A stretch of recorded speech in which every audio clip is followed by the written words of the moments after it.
Hello everyone. Today we will do worksheet number 45 for class 10th scheduled to be done on 17 October 2020. Let's see what's the worksheet.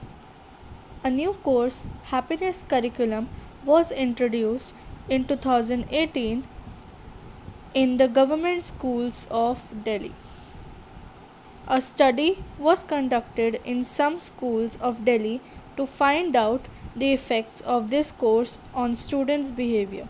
Teachers were asked if they could notice a change in the behavior of students through the following questions. अब इन तीनों लाइनों में क्या कहा गया है? इस line में कहा है कि एक नया कोर्स हैप्पीनेस करिकुलम, जो कि हम सब जानते हैं, इंट्रोड्यूस हुआ था 2018 में गवर्नमेंट स्कूल्स में, दिल्ली के गवर्नमेंट स्कूल्स में। अब एक स्टडी कंडक्ट की गई जिसमें कुछ स्कूलों को, कुछ विद्यालय जो दिल्ली के विद्यालय हैं, उनमें देखा गया कि इफ़ेक्ट क्या होता है इस कोर्स का, स्टूडेंट्स के बिहेवियर पे क्या इफ़ेक्ट है इस कोर्स का। और इसके बाद टीचर्स से पूछा गया कि क्या उन्होंने कोई बिहेवियर में कुछ चेंजेस नोटिस किए हैं स्टूडेंट्स के बिहेवियर में। तो चलिए देखते हैं क्या क्वेश्चंस थे। ये वाले जो क्वेश्चंस है ना, ये टीचर से पूछे गए। तो अब देखते हैं कि टीचर्स का क्या आंसर होता है। पहले हम क्वेश्चन समझते हैं क्या क्वेश्चन है। First question, do you find increased instances of sharing with each other in students. इसका मतलब है कि क्या जो बच्चे हैं वो एक दूसरे में शेयरिंग कर रहे हैं, जैसे अपनी बिलोंगिंग्स शेयर कर रहे हैं, एक दूसरे के साथ मिलजुल कर रह रहे हैं या नहीं। और इसका चलिए हम पहले सेकंड क्वेश्चन देखते हैं। Do you find increased instances of helping each other in students. क्या आपको ये दिख रहा है कि जो स्टूडेंट्स हैं वो एक दूसरे की हेल्प कर रहे हैं और एक दूसरे की मदद कर रहे हैं, चाहे वो पढ़ाई से रिलेटेड हो या को करिकुलर एक्टिविटीज़ में एक दूसरे की मदद कर रहे हैं। क्या आपको ये ऑब्जर्व हो रहा है? फिर है, do you find instances did you find instances of fighting with each other in students। क्या आपको ये इंस्टेंसेस दिखे कि वो फाइटिंग कर रहे हैं? क्या आपको ये दिखा कि वो लोग की जो फाइटिंग है, जैसे वायलेंस जो होता है, लड़ते हैं, वो कम हो गया है? क्या आपको ये आपने ऑब्ज़र्व किया? और उसके बाद ये क्वेश्चन है, did you find any positive impact on classroom behaviour of students. क्या आपको ओवरऑल कोई पॉजिटिव इम्पैक्ट, कोई अच्छा इम्पैक्ट दिखा इसका ओवरऑल स्टूडेंट्स के बिहेवियर में? क्या आपको ऐसा कुछ दिखा है? उन्होंने क्वेश्चन पूछा है। अब नीचे लिखा है, the results based on answers yes और no given by teachers are represented in the following data charts. अब इसका मतलब क्या है? ये जो क्वेश्चंस टीचर्स से पूछे गए, अभी देखिए क्वेश्चंस कैसे क्वेश्चन है। ये ऐसे क्वेश्चन है जिसमें या तो आंसर होगा येस, या होगा नो। इसका आप ये नहीं कोई जैसे लाइन में आंसर्स होते हैं, that can not be here, वो हम नहीं लिख सकते इधर। इसका या तो होगा येस में या नो में। तो इधर फिर इसके गिवन है चार्ट्स। अब ये वाले चार्ट्स को, ऐसे जो चार्ट्स होते हैं इन्हें कहते हैं बार ग्राफ्स होते हैं। जो ग्राफ्स गिवन है नीचे, ऐसे वाले ग्राफ्स जो ऐसे होते हैं, और आपने सीखा होगा छोटी क्लासेस में, ऐसे जो होते हैं ना, इनको कहते हैं बार ग्राफ्स। ये वाई एक्सिस, एक्स एक्सिस, तो ये हमें इधर गिवन है बार ग्राफ्स। अब ये बार ग्राफ्स किससे रिलेटेड है? अब ये फर्स्ट क्वेश्चन का बार ग्राफ है, ये आपको दिख रहा है ना, इधर लिखा हुआ है। आपको हमेशा अगर आपको ना मिले ना कि कौन सा कहाँ का है, तो ये देखिए इधर देख लीजिएगा, इंस्टेंसेस ऑफ शेयरिंग इधर लिखा हुआ है। तो मतलब ये इसका है, ये वाले क्वेश्चन का, फर्स्ट क्वेश्चन का। तो इधर हम 1 लिख देते हैं, ये है फर्स्ट क्वेश्चन का। सेकंड क्वेश्चन, ये वाला जो था कि हेल्पिंग, क्या वो करें, एक दूसरे की मदद कर रहे हैं, तो उसका है नीचे वाला, ये वाला हेल्पिंग इच अदर। आप इधर देख सकते हैं लिखा हुआ है, सेकंड क्वेश्चन का है ये वाला, इधर लिखा भी हुआ है हेल्पिंग ईच अदर।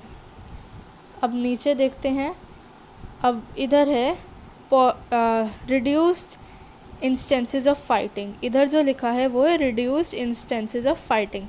तो रिड्यूस्ड इंस्टेंसेस कौन सा वाला था? ये वाला थर्ड क्वेश्चन, तो ये इससे रिलेटेड है। और ऑब्वियसली लास्ट वाला किस रिलेटेड होगा, लास्ट वाले से, लेकिन हम फिर भी चेक कर लेते हैं। पॉजिटिव क्लासरूम बिहेवियर, और ये किससे रिलेटेड है, लास्ट वाले से। क्वेश्चन में देखिए क्लासरूम बिहेवियर, ठीक है। अब ये हमें बार ग्राफ्स गिवन है, अब हम एक बार इन बार ग्राफ्स को स्टडी करते हैं। अब देखिए ये है हम सब के आगे बार ग्राफ्स। अब हमें इन्हें स्टडी करना और देखना कि ये क्या इसमें बताया क्या गया है। फर्स्ट ग्राफ में देखिए, इस ग्राफ में हमें बताया गया इंस्टेंसेस ऑफ शेयरिंग। क्या बच्चे जो हैं वो शेयर कर रहे हैं अपनी चीज़ें, मैंने आपको उसमें एक्सप्लेन किया था। तो जो टीचर्स का रिस्पॉन्स था वो इधर हम देख सकते हैं कि ये यस लिखा है इधर। तो हम इधर से पता लगा सकते हैं कि जो टीचर्स का रिस्पॉन्स था वो 100%, मतलब सारी की सारी टीचर्स ने कहा कि हाँ हमने ऐसे इंस्टेंसेस देखे हैं बच्चों में, ऐसे बदलाव देखे हैं बच्चों में, ऑब्ज़र्व किए हैं हमने ये सब। मतलब सारी टीचर्स इस स्टेटमेंट से एग्री करती हैं, ऑल टीचर्स। अब हम आ जाते हैं सेकंड ग्राफ पे, जो था क्या स्टूडेंट्स एक दूसरे की हेल्प कर रहे हैं, ये वाला ग्राफ। अब इसमें भी हमें क्या पता चलता है कि सारी की सारी टीचर्स जो हैं वो कहती हैं यस, हमने देखा है, हमने ऑब्ज़र्व किया है कि स्टूडेंट्स एक दूसरे की हेल्प कर रहे हैं। ये भी सारे एग्री करते हैं यस में। और देखिए नो में क्या है, 0%, मतलब सारे 100 इधर लिखा हुआ है ना, सारे इसमें एग्री करते हैं। अब आ जाते हैं नीचे, यहाँ पे है पॉजिटिव क्लासरूम बिहेवियर। इससे पहले हम ये वाला देख लेते हैं जो हमारा थर्ड क्वेश्चन था। तो ये थर्ड वाला था, चलो हम पहले ये वाला देख लेते हैं। इसमें था रिड्यूस्ड इंस्टेंसेस ऑफ फाइटिंग। क्या जो स्टूडेंट्स हैं वो उनमें वायलेंस और ये सब चीज़ें, जो लड़ाई और झगड़ा, ये सब चीज़ें कम हुई हैं, ये था। और जो टीचर्स का रिस्पॉन्स मिला वो ये है, 91.4% टीचर्स कहते हैं कि हाँ हमने ऐसा देखा कि स्टूडेंट्स में कम हुआ फाइटिंग और वायलेंस और ये सब जो चीज़ें, लड़ाइयाँ कम हुई। लेकिन उधर ही अगर आप इधर देखेंगे तो ये देखिए नो की साइड पे 3.2 भी है। तो 3.2% टीचर्स कहती हैं नहीं, हमने कोई रिड्यूस नहीं देखा, अभी भी बच्चे लड़ते रहते थे, मतलब ज़्यादा इम्पैक्ट नहीं पड़ा हैप्पीनेस करिकुलम का उन बच्चों पे। तो हमने ये वाला देख लिया। अब है ये लास्ट वाला ग्राफ, ये वाला। अब इसमें हमें क्या देखना है, पॉजिटिव क्लासरूम बिहेवियर।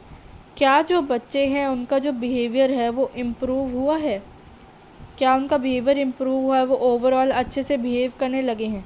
अब इसमें हमें पता चलता है 97.1% टीचर्स जो हैं वो कहती हैं कि यस ऐसा हुआ है, हमने चेंजेस देखे हैं बच्चों के बिहेवियर में, हमने चेंजेस देखे हैं बच्चों के बिहेवियर में। और जो आप इधर देख सकते हैं, एक सेकेंड में, हाँ जी, जो आप इधर देख सकते हैं 2.9% टीचर्स कहते हैं नहीं, हमें कोई चेंजेस मतलब देखने को नहीं मिले हैं ज़्यादा मेजर चेंजेस इसमें। तो 2.9% टीचर्स कहती हैं कि नहीं। तो इधर आपको कॉन्ट्राडिक्टिंग स्टेटमेंट्स मिल रही हैं, मतलब ये भी नहीं है कि सारे कॉन्ट्राडिक्टिंग, मतलब कि सारे एक जगह एक ही ओपिनियन में नहीं है। कुछ ये भी कहते हैं कि हाँ और कुछ ये भी कहते हैं नहीं। और जो ऊपर वाली हैं वो सभी सेम कह रहे हैं कि हाँ ऐसा हुआ है, पूरे सारे एग्री करते हैं उसमें। चलिए अब नीचे देखते हैं पूछा क्या गया है हमसे इस क्वेश्चन में। Based on all the charts given above, write a paragraph in 100 to 200 words analyzing or describing the results of the study. जैसा कि हम सबको पता है कि इस साल स्टोरी राइटिंग जो है वो सिलेबस से हट गई है और एनालिटिकल पैराग्राफ ऐड हुआ है। एनालिटिकल पैराग्राफ क्या होता है, जैसे अभी हमने इधर देखा कि हमें ग्राफ्स गिवन थे और हमें उसमें से निकालना था कि हमें उसे ऑब्ज़र्व करके निकालना था कि इसमें बोला क्या गया, हमें समझाया क्या गया है। ऐसे ही हमें पैराग्राफ्स लिखने होते हैं। अब एनालिटिकल पैराग्राफ में कैसे लिखते हैं मैं आपको ये बताती हूँ। आपको सबसे पहले एनालिटिकल पैराग्राफ में आपको लिखना होता है हेडिंग, ठीक है, आपको लिखनी होती है हेडिंग। अब हेडिंग का अभी जब हम एग्जाम्पल देखेंगे तो हम, अभी मैं आपको फॉर्मेट बता रही हूँ, फिर जब हम एग्जाम्पल देखेंगे तो हम समझ जाएंगे। फिर होता है आपका फर्स्ट पैरा। फर्स्ट पैरा में आपको क्या लिखना होता है? फर्स्ट पैरा में आपको लिखना है कि आपको ग्राफ बता क्या रहा है। व्हाट्स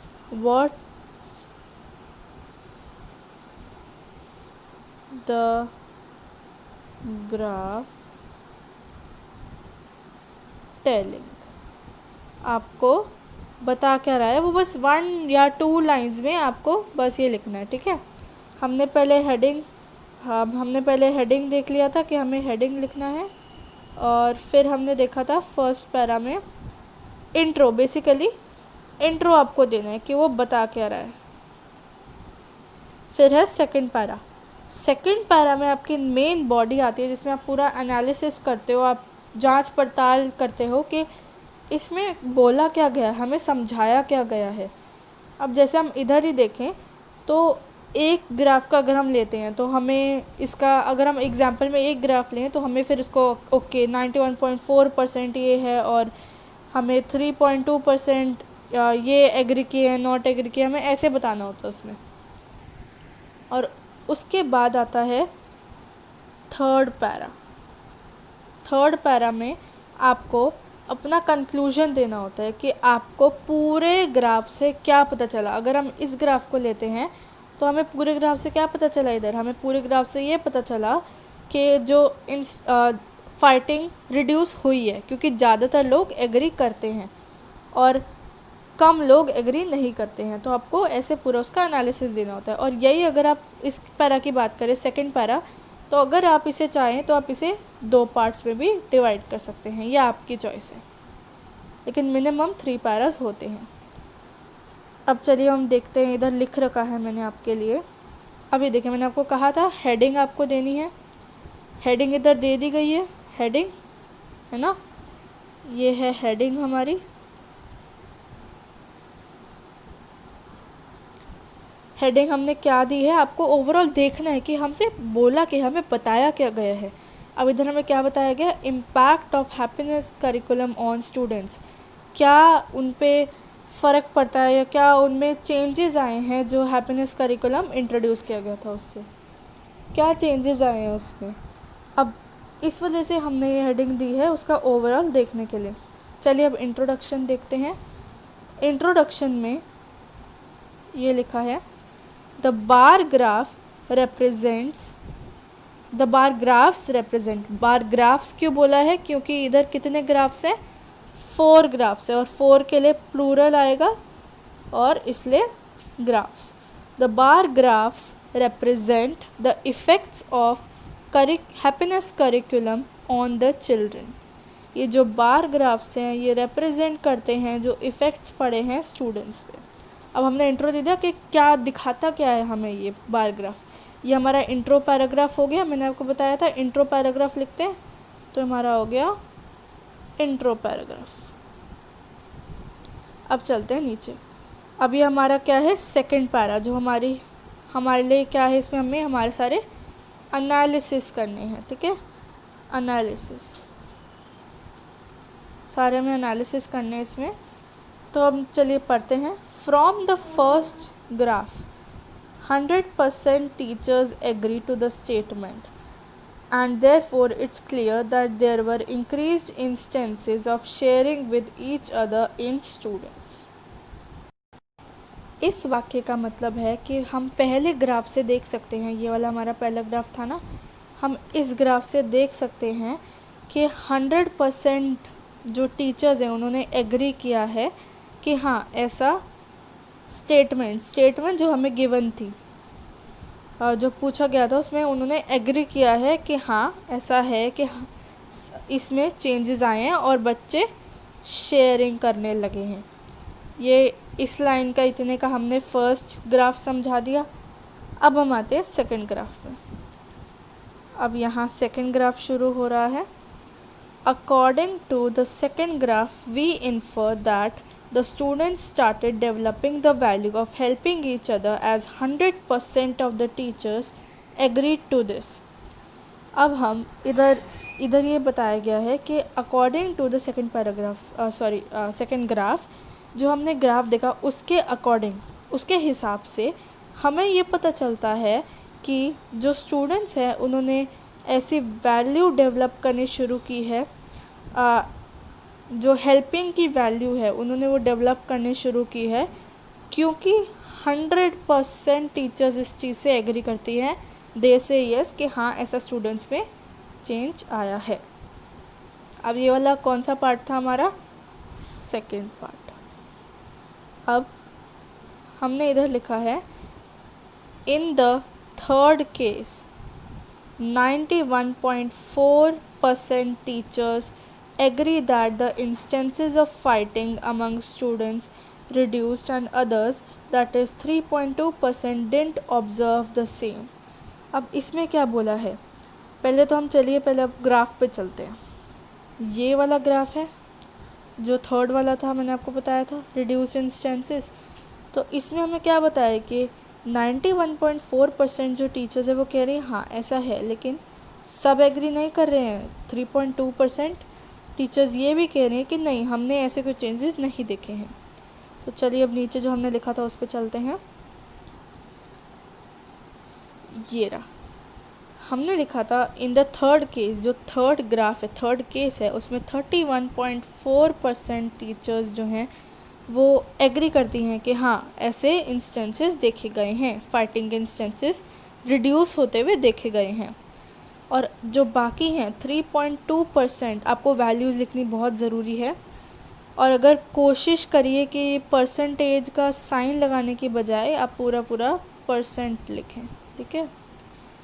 अब ये percent 3.2% didn't observe the same.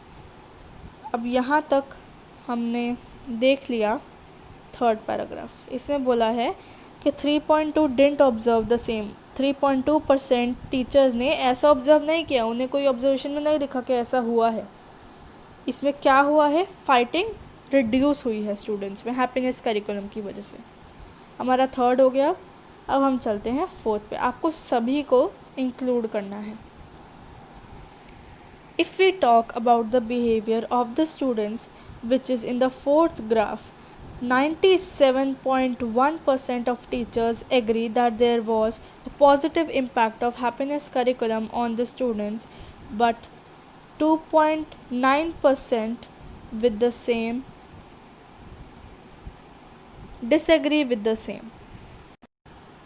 यहाँ पे पॉजिटिव इम्पैक्ट था जो स्टूडेंट्स पर हैप्पीनेस करिकुलम का, ये हमने देखा 97.1%, 2.9% ने डिसएग्री किया और 97.1% ने एग्री किया। अब हमारी आती है कंक्लूडिंग पैराग्राफ। अब इसमें है आपको ये वर्ड्स ध्यान रखने, कीवर्ड्स होते हैं जो अपना यूज़ कर सकते हैं कुछ भी लिखते हुए, ऐसे राइटिंग स्किल्स स्पेशली। इसमें आप कीवर्ड्स होते हैं जो आप यूज़ करके अपना जो राइटिंग है उसको और अच्छा दिखा सकते हैं। जैसे overall the students have been benefited by the happiness curriculum launched by the Delhi government in 2018। जो स्टूडेंट्स हैं उन्हें बेनिफिट हुआ है जो हैप्पीनेस करिकुलम लॉन्च हुआ है दिल्ली गवर्नमेंट से 2018 में। अब हमें खुद अपना व्यूज़ देने हैं। It has helped the students in developing values like helping, sharing, non-violence, etc., which has surely improved their behavior।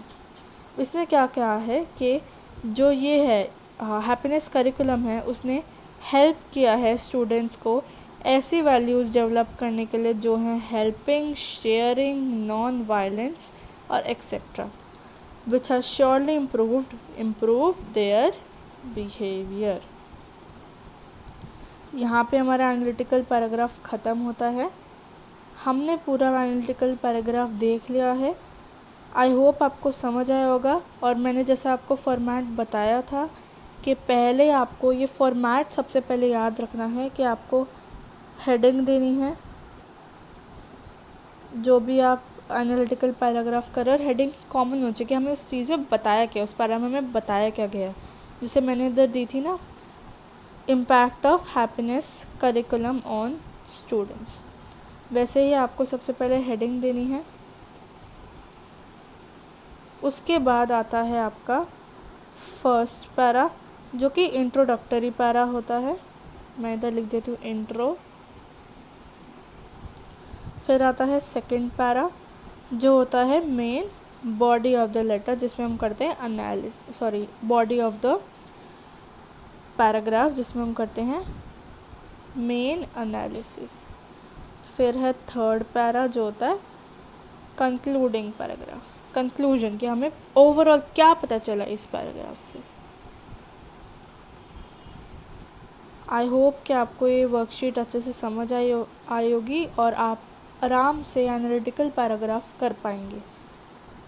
Thank you so much for watching this video. Have a great day ahead.